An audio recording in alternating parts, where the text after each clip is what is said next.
దేవుడు అందరినీ రక్షించాలని ఆశపడుతూ ఉన్నాడు. దేవుడు బలవంతంగా ఏ ఒక్కరిని కూడా రక్షించుడు.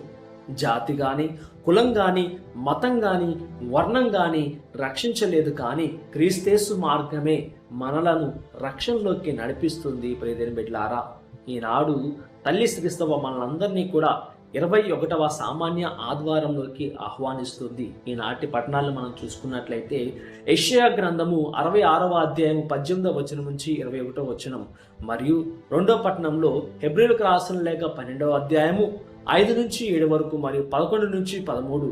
ఈనాటి సువిశేషము లూకా శుభవార్త 13వ అధ్యాయము 22 నుంచి 30 వరకు. ప్రియ సహోదరి సహోదరులారా, ఆ ప్రభువే మనకి మార్గం, సత్యం, జీవం.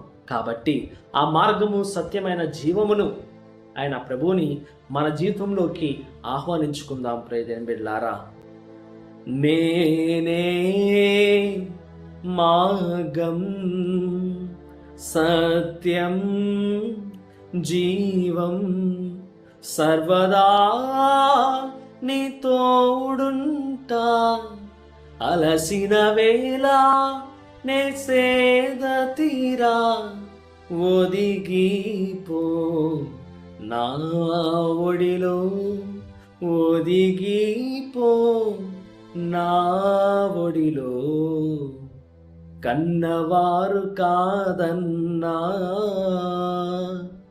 అయిన వారు దూరమైనా, కన్నవారు కాదన్నా అయిన వారు దూరమైనా, బ్రతుకంతా భారమైనా, బ్రతుకంతా భారమైనా, అంధకారం అలుముకున్నా, అంధకారం అలుముకున్నా, భయపడకు నీవు, భయపడకు, భయపడకు, నే తోడు ఉన్నా, నేనే అని క్రీస్తు ప్రభు మార్గమని పలుకుతున్నాడు.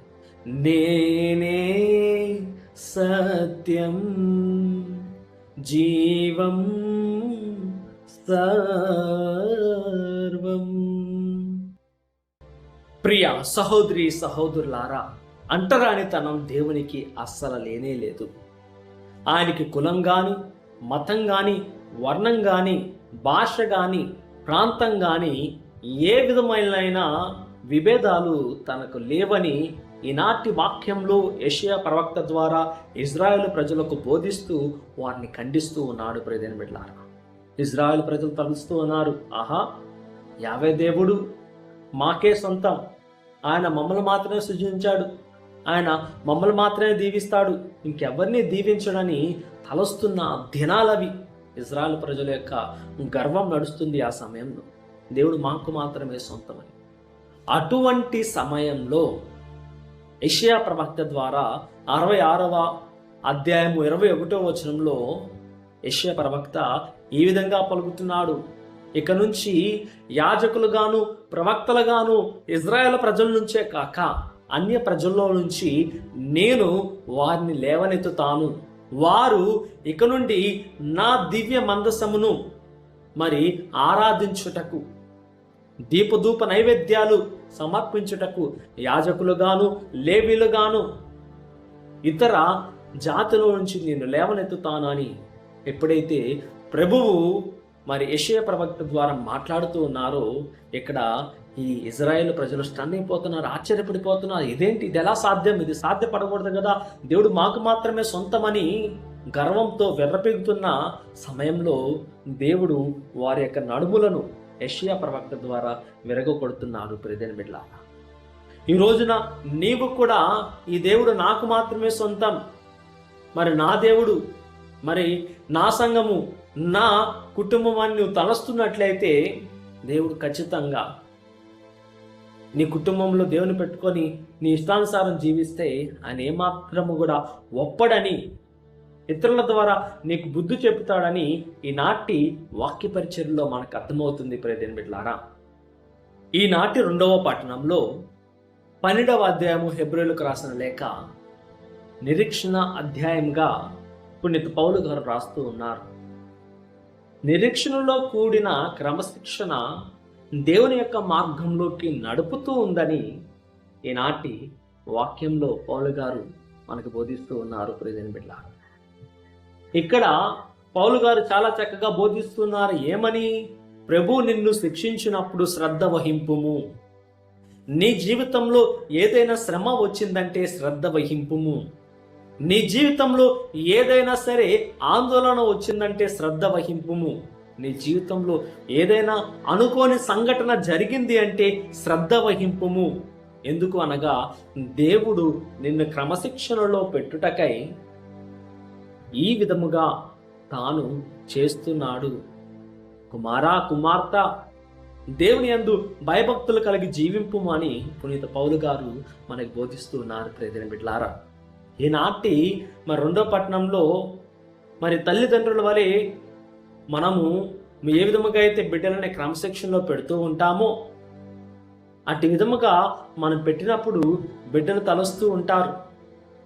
మా అమ్మ నన్ను కొడుతుంది, మా అమ్మ నన్ను తిడుతుంది, మా అమ్మ నన్ను అనునిత్యం క్రమశిక్షణలో పెడుతూ ఉంది, అనేకమైన బాధలకి గురి చేస్తూ ఉంది, నేను తట్టుకోలేకపోతున్నాను, బెల్ట్తో కొడుతుంది, కర్ర విరక కొడుతుంది అని పిల్లలు వాపోతూ ఉంటారు. ఒక్కొక్కసారి వణికిపోతూ ఉంటారు తండ్రిని చూస్తూ. కానీ ప్రభుని యొక్క వాక్కు తెలియజేస్తుంది, ఎక్కడైతే ప్రేమ ఉంటుందో అక్కడ క్రమశిక్షణ ఇవ్వబడుతుందంట. ప్రియమైన బిడ్డలారా, తల్లిదండ్రులు వారి యొక్క కుమారుణ్ణి కుమార్తెని ఖచ్చితంగా క్రమశిక్షణలో పెడతాలని చూస్తూ ఉంటారు. ఆ క్రమశిక్షణలో పెట్టే క్రమంలో వారిని కొట్టినప్పుడు పిల్లలు బాధపడుతూ ఉంటారు. మీరు బాధపడిన అవసరం లేదు. ఆ గడిలో మీరు తట్టుకొని మిమ్మల్ని మీరు క్రమబద్ధంగా నడిపించినట్లయితే అటుప్రమ్మట అది బహు ఆనందముగా మీ జీవితానికి ఉంటుంది, అది బహుమతిగా మారబోతుంది అని దేవుని యొక్క వాక్కు ఈరోజు పౌలు గారి ద్వారా మనకు బోధింపబడి ఉంది. ప్రియమైన బిడ్డలారా, జూబిలీ సంవత్సరంలో మన పాపు తండ్రి గారు ఎంతో చక్కగా ఒక అంశాన్ని మనకి వివరించారు. అదే సినడల్ ఇయర్, జూబిలీ ఇయర్. అందరము కూడా కలిసిగట్టిగా ఒకరి తర్వాత ఒకరం అనుసరిస్తూ ప్రభు రక్షణ మార్గంలో ప్రయాణిద్దాం అని మనకి వారు తన జీవితంలో జరిగే ప్రతి సంఘటనను వివరిస్తూ సాక్ష్య రూపంలో మన ఎదుటి జీవించి కన్నుమూసి ఈ రోజున ఆ మార్గాన్ని మనకు చూపి వారి పరలోకంలో ప్రవేశించారు. ప్రియమైన బిడ్డలారా, జగద్గురువులైన ఫ్రాన్సిస్ తండ్రి గారికి ఆత్మ విశ్రాంతి జరగాలని మనం అందరము కూడా ప్రార్థన చేసుకుందాం. దేవుడు వారి యొక్క ప్రార్థనలన్నీ కూడా ఈ భూలోకంలో శాంతి నెలకొల్పడానికి తోడ్పడాలని మనమందరము కూడా పోపు లియో గారితో కలిసి మనమందరము కూడా ప్రార్థించుకుందాం. ప్రియమైన బిడ్డలారా, ఈనాటి సువిశేషంలో క్రీస్తు ప్రభువుని ఒక వ్యక్తి ప్రశ్నిస్తూ ఉన్నాడు. క్రీస్తు ప్రభువు పల్లె పల్లెలో వీధి వీధిలో తిరుక్కుంటూ చక్కగా వాక్యాన్ని బోధించుకుంటూ ముందుకు సాగుతూ ఉన్నాడు. అప్పుడు వాళ్ళలో నుంచి ఒక వ్యక్తి స్వరాన్ని ఎత్తుతూ ఈ విధంగా ప్రశ్నిస్తున్నాడు. రక్షణ పొందువారు కొంతమంది మాత్రమేనా అని ప్రశ్నించినప్పుడు క్రీస్తు ప్రభు చాలా చక్కగా సమాధానం ఇస్తూ ఉన్నాడు. ప్రియమైన బిడ్డలారా, రక్షణ అనేది ఒకరికి మాత్రమే సంబంధించినది కాదు, అది గుంపులుగా వెళ్ళేది కాదు. దాన్ని ప్రతి ఒక్కరు కూడా వారి వారి జీవితంలో అనుభవిస్తూ, చవి చూస్తూ, రుచిస్తూ దేవుని దరికి చేరాలి అని క్రీస్తు ప్రభు మనకి బోధిస్తూ ఉన్నాడు. ప్రియమైన బిడ్డలారా, మన వాక్యాన్ని చదివినట్లయితే చాలా చక్కగా 1 పేతురు ఆ గ్రంథంలో ఈ విధంగా పేతురు గారు పలుకుతున్నారు. సత్యం నీ కోసం, జీవం నీ కోసం రక్షణ మార్గాన్ని ఏర్పరుస్తుంది. రక్షణ మార్గంలో ప్రవేశించాలంటే ప్రియమైన బిడ్డలారా, సత్యం మన జీవితంలో ఉండాలి, ధర్మం అనేది మన జీవితంలో ఉండాలి. That's a holiness. మరి మన వాక్యం చదివినట్లయితే మత్తయి 10వ అధ్యాయం 22వ వచనంలో యేసు ప్రభు మార్గము శ్రమలతో కూడుకున్న మార్గమని చాలా చక్కగా బోధింపబడుతుంది. ఆయన యొక్క మార్గం శ్రమలతో కూడుకున్న మార్గం, అది క్రమశిక్షణతో కూడుకున్న మార్గం, అది తనను తాను చెక్కుకుంటూ నడిపించుకుంటూ వెళ్తున్న మార్గం. ప్రియమైన బిడ్డలారా, మీ అందరికీ కూడా అర్థమవలాగిన ఒక చిన్న ఉదాహరణలో చెప్తూ ఉంటాను. మరి మీ అందరూ కూడా చాలా చక్కగా క్రైస్తవులు, చాలా చక్కగా జీవిస్తూ ఉన్నారు, దేవాలయంలో దశమ భాగం ఇస్తారు, ఏదైనా గుడి పనుల్లో చక్కగా పనిచేస్తూ ఉంటారు, సంతోషం, అక్కడ దాకా బాగుగా ఉంది.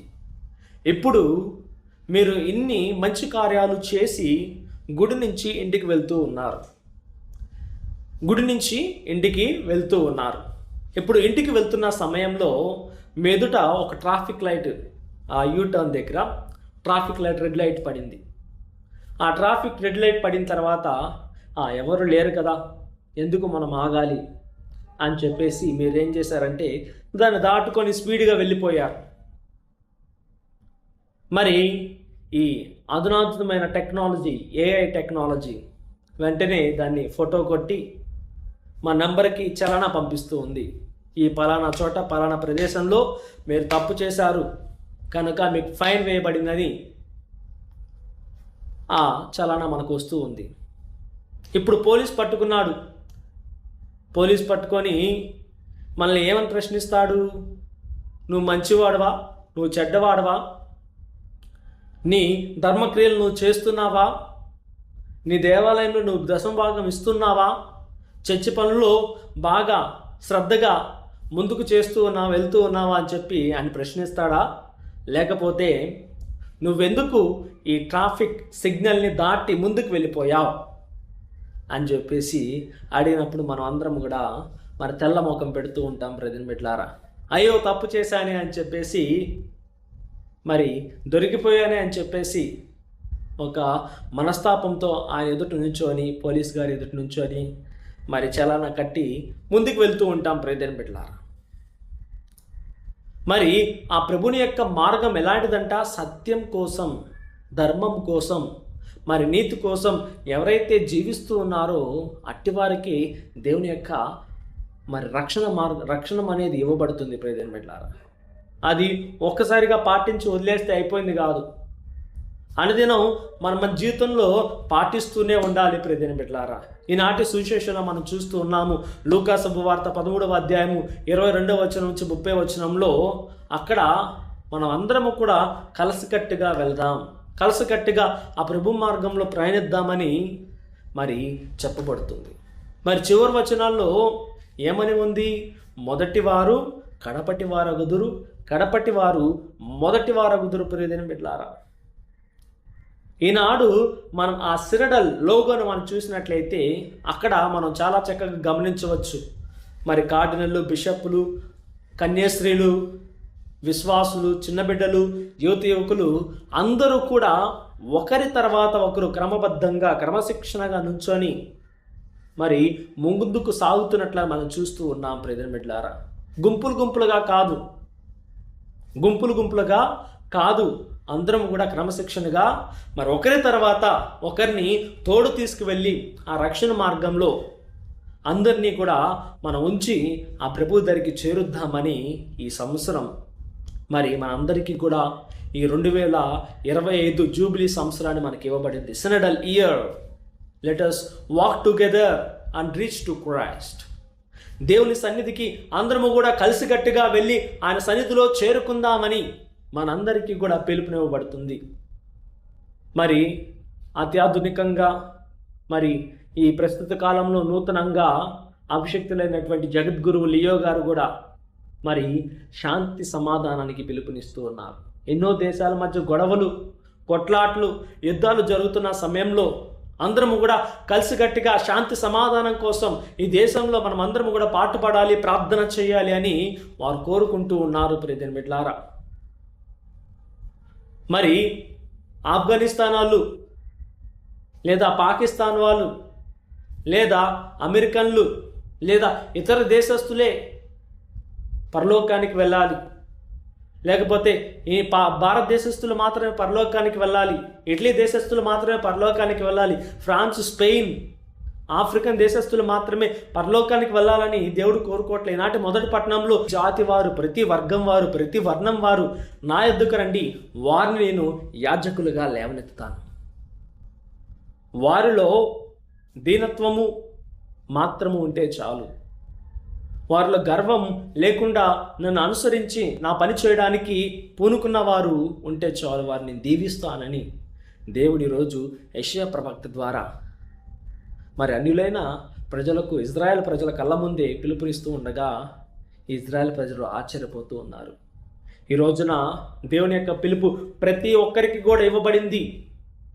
నువ్వు ఎలాంటి వాడివైనా సరే, ఎలాంటి వ్యక్తివైనా సరే, ముసలివాడివైనా సరే, కుర్రవాడివైనా సరే, చిన్నపిల్లవాడివైనా సరే, ఎవరైనా సరే వారికి దేవుడు ప్రత్యేకమైన పిలుపునిచ్చి నేను మేమందరినీ కూడా వాడుకుంటాను అని ప్రభువు మనందరినీ కూడా ఈరోజు వాక్యం ద్వారా మరి బలపరుస్తూ ఉన్నాడు. ప్రియమైన బిడ్డలారా, ఈ రోజున మరి మనమందరము కూడా విశ్వాసంతో ఆ ప్రభువును యందు, ప్రభువా నీ రక్షణ మార్గంలో నాతో పాటు మిగతా వారిని అందరినీ కూడా ఒకటిగా ఈ సిరడల్ ఇయర్లో మరి ముందుకు చేర్చేలాగున నాకు కృపను చూపించమని ప్రార్థన చేసుకుందాం. మన కుటుంబాన్ని అర్పించుకుందాం. సర్వోన్నతుడును సర్వశక్తిమంతుడు అయిన దేవా, ఇదిగో తండ్రి, ఈ 21వ సామాన్య ఆదివారంలో మాకు ఎన్నో విషయాలు గొప్పగా బోధించినందుకు నీకు వేలాది కృతజ్ఞతలు, స్తోత్రం యేసయ్యా. ఇదిగో తండ్రి, నువ్వు మంచివాడు, గొప్పవాడు, మహోన్నతుడువు. ఆకాశ గగనమున సింహాసనాసీనుడవై మమ్మ దీవించుటకు నీ 2 చేతులను చాచి అయా మమ్మల్ని కనుకరిస్తున్నందుకు నీకు వేలాది కృతజ్ఞతలు, స్తోత్రం ప్రభా. ఇదిగో తండ్రి, మా బిడ్డలను మీరు ప్రత్యేకంగా దీవించి ఆశీర్వదించండి యేసయ్యా. మేము ఈ రోజున ప్రత్యేకంగా ప్రభా, ఇగో ఎవరైతే దుర్మార్గంలో జీవిస్తూ ఉన్నారో, ఎవరైతే సన్మార్గంలో లేరు, చెడత్రోవన పట్టి ఉన్నారో, అలాంటి వారందరినీ కూడా ప్రభా నీ యొక్క పాదాల చెంత అర్పిస్తున్నామయ్యా. తాగుడుకు, సిగరెట్లకు ప్రభా, చెడు అలవాట్లకు బానిసలైపోయి తండ్రి బయటికి రాలేక తండ్రి ఆ మార్గంలో నశించిపోతున్నారు తండ్రి. అలాంటి వారందరినీ ప్రభా నువ్వు కనికరించి వారికి శక్తిని దయచేసి మనోధైర్యాన్ని ఇచ్చి వారు బయటకు వచ్చేలాగా నా కృపను చూపించండి యేసయ్య. వారి యొక్క కుటుంబాల ఆనందాన్ని నింపండి అయ్యా, వెలుగుని నింపండి ప్రభా, సంతోషాన్ని నింపండి యేసయ్య, ఆర్థికతను నింపండి ప్రభా. అప్పు సమస్యలతో చిక్కుకొని పోయిన వారిని ప్రభా, అప్పుల్లో కూరుకుపోయిన వారిని ప్రభా నీ యొక్క చేయూతనిచ్చి తండ్రి వారి యొక్క వ్యాపారాలను బలపరచండి, వారి యొక్క ఉద్యోగాల్లో మంచి ప్రమోషన్లు వచ్చేలాగా దీవించి ఆశీర్వదించండి యేసయ్య. ఇదిగో తండ్రి, భార్యాభర్తల మధ్య ఉన్న ప్రత్యేక చికాకును, అనైక్యతను తొలగించి నీ యొక్క ఐక్యతతో ప్రభా నువ్వు ఆ కుటుంబం అంతయు కూడా సన్మార్గంలో నడుచులాగిన, రక్షణ మార్గంలో నీ చెంతకు చేరులాగిన, ఒకరి తర్వాత ఒకరు నీ యొక్క పరలోక రాజ్యంలో ప్రవేశించులాగిన వారి యందు నీ కృపను చూపించండి యేసయ్య. ఇదిగో తండ్రి, ఎంతోమంది మమ్మల్ని అడుగుతున్నారు ప్రభా, అనేకమైన సమస్యల నిమిత్తము ప్రార్థన చేయండి, ఇదిగో అనేకమైన సమస్యల నిమిత్తము మా కోసం మీరు ప్రార్థన చేయండి అని కోరుచుండగా తండ్రి, ఇదిగో ప్రభా క్యాన్సర్ వ్యాధితో బాధపడుతున్న వారిని దీవించండి ప్రభా. ఇదిగో తండ్రి, యొక్క వైరల్ ఫీవర్ టైంలో ప్రభా జ్వరాలతో బాధపడుతున్న వారిని, ఇదిగో తండ్రి అనేకమైన రుగ్మతలతో ప్రభా బిడ్డలు ఆందోళన చెందుతున్న వారిని అందరినీ విడిపించి రక్షించండి యేసయ్య. వారి కుటుంబాల్లో ప్రభా నీ యొక్క ఆరోగ్యం, ఇదిగో తండ్రి నీ యొక్క సమృద్ధి నిత్యము ఆ యొక్క బిడ్డలకు దయచేసి తండ్రి, ఎల్లకాలము నీ యొక్క దేవదూతల సంరక్షణలో వారు నిత్యము తండ్రి ఆనందంతో తిరుగాడుతూ ఆనందముతో ముందుకు సాగుతూ తండ్రి నీకు సాక్షులుగా నిలిచే భాగ్యాన్ని మా బిడ్డలకు దయచేయమంటూ మన నాథుడైన యేసుక్రీస్తు నామమున అడిగి వేడుకొంచున్నాము తండ్రి, ఆమేన్. ప్రభువు మీతోను ఉందురుగాక, మీ ఆత్మతోనూ ఉందురుగాక. సర్వశక్తి గల సర్వేశ్వరుడు పిత, పుత్ర, పవిత్ర ఆత్మనామంలో మీ అందరిని దేవుడు దీవించి కాచి కాపాడుదురుగాక. ఆమేన్.